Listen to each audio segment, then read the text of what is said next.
Hi everyone. I want to talk today about why we need more funding for gang intervention programs in Los Angeles.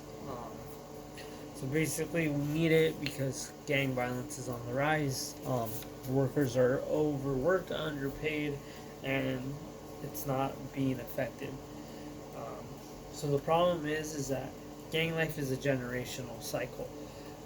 It's hard to break this cycle without any help to show the gang members where to go or what to do or what other life there is out there besides the gang life.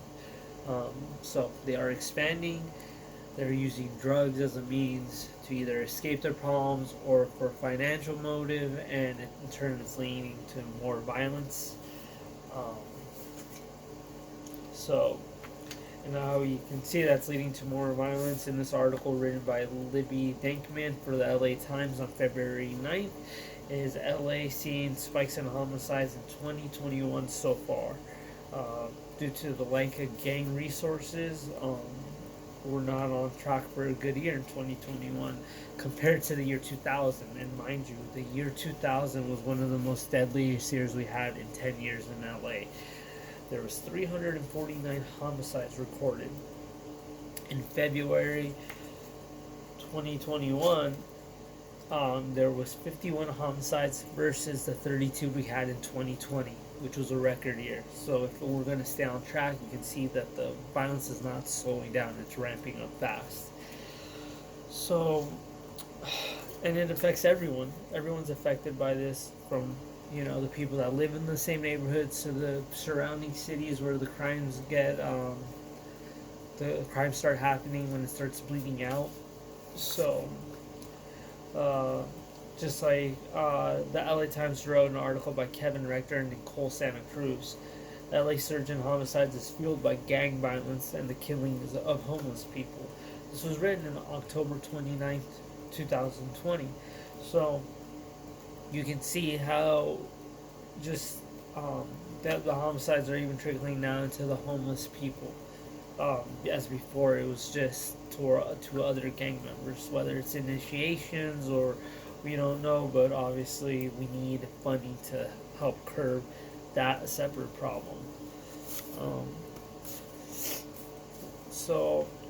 what caused the problem, I believe, is a lack of resources, a lack of programs that don't show these people how to stop the gang cycle.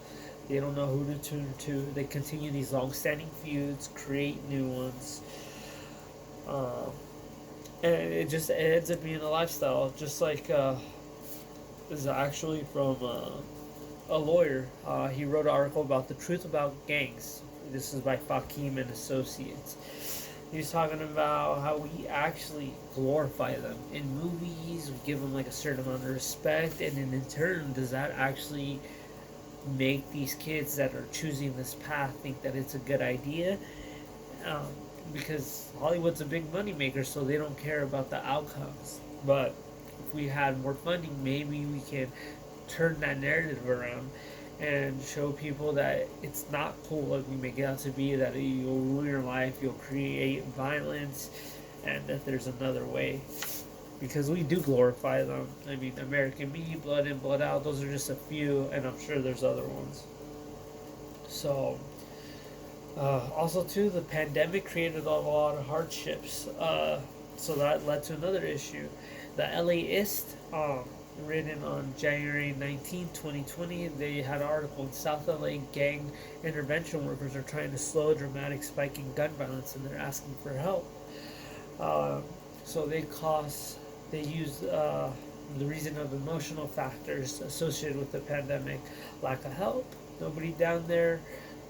Stimulus monies are getting cashed to actually perpetrate gun violence. So now gun violence is on the rise, and that's because these people don't know where to do with it. Instead of maybe like getting shown that you can invest it in stocks or anything to help you out, or maybe even buy a car or something like that.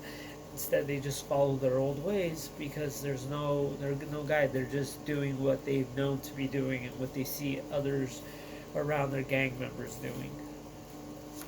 So, so that's why it's still a problem. Uh, because there's just simply not enough help, not enough guidance. There's a couple good companies um, out there, such as Homeboy Industries, what I'll go over in a minute. So what happens if we don't address it? It's just going to get bigger. It's going to overcome the low poverty areas and turn bleed out to the middle class areas or the well off areas. And it's going to affect the people that are working hard every day to try to do something. My solution is to build a place like Homeboy Industries. Homeboy Industries is a not-for-profit place started by Gregory Boyle, who essentially just gives gang members a place to work. He puts them on like an 18-month program where they show up to work, and he gives them an idea of what's really like. And it's only ran by other gang members or people that have been in that situation, so they know.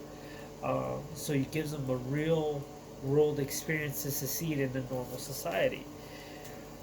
And this is the best option because this is a place where they can grow and be with like-minded people. So they can't, like, you don't understand where I came from because it's another gang member. Sometimes it's even a rival gang member, and that's the beauty of it because it's a real program, like a real gritty program that actually works.